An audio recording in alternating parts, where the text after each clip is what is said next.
Hello hi everyone, welcome back to simple vlogs with Durga. ఇవాళ వచ్చేసి మన ఛానల్లో భేండి ఫ్రై ఎలా చేయాలో చూద్దాము. చాలా సింపుల్గా అయితే అయిపోతుంది. ఈ రెసిపీ అయితే జెనీలియా హస్బెండ్కి చాలా ఇష్టం అంట. ఎప్పుడు బెండి ఫ్రై చేసేస్తారంట. అయితే నేను ఒకసారి అయితే ట్రై చేశాను. ముందుగా అయితే బెండకాయల్ని ఈ విధంగా పొడవుగా కట్ చేసేసుకొని మధ్యలో నుంచి చీల్చేసేసుకోవాలి. ఇలా చూసారు కదా వీడియోలో చూసినట్టుగా. తర్వాత బౌల్లో ఆ ముక్కలన్నీ వేసేసేసుకొని ఒక 3 టేబుల్ స్పూన్స్ వచ్చేసి శనగపిండి వేసేసుకోవాలి. తర్వాత కొంచెం పసుపు, తర్వాత కారము కొంచెం వేసేసుకోవాలి, మరీ ఎక్కువ కాదు. తర్వాత మళ్ళీ ఆల్రెడీ మనం తర్వాత వేస్తాం కాబట్టి కొంచెం కారము కొంచెం ఉప్పు వేసి ఇవంతా బైండింగ్ అయ్యేటట్టు స్పూన్ తోటి కానీ లేకపోతే ఇలా ట్యాప్ చేస్తే బాగా కలిసిపోతాయి. చూసారు కదా వీడియోలో చూస్తున్నట్టుగా. ఇవి ఇలా కలిపేసేసుకొని పక్కన పెట్టేసేసుకోవాలి. తర్వాత గ్యాస్ ఆన్ చేసేసి కడాయి పెట్టేసేసుకొని ఒక 4 స్పూన్స్ దాకా ఆయిల్ వేసేసేసుకోవాలి.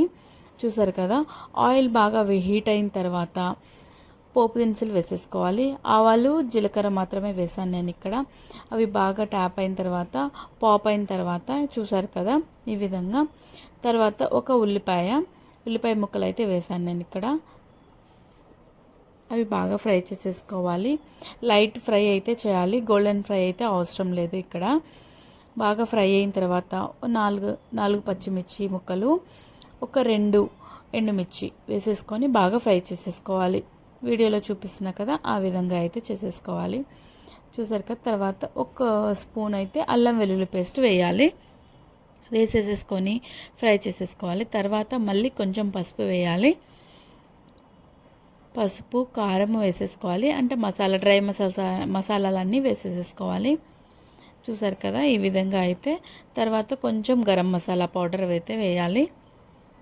ఇవి బాగా ఫ్రై అయిన తర్వాత మనం కలిపి పెట్టుకున్నాం కదా బెండకాయ ముక్కలు, అవైతే వేసేసేసుకొని కలిపేసేసుకోవాలి.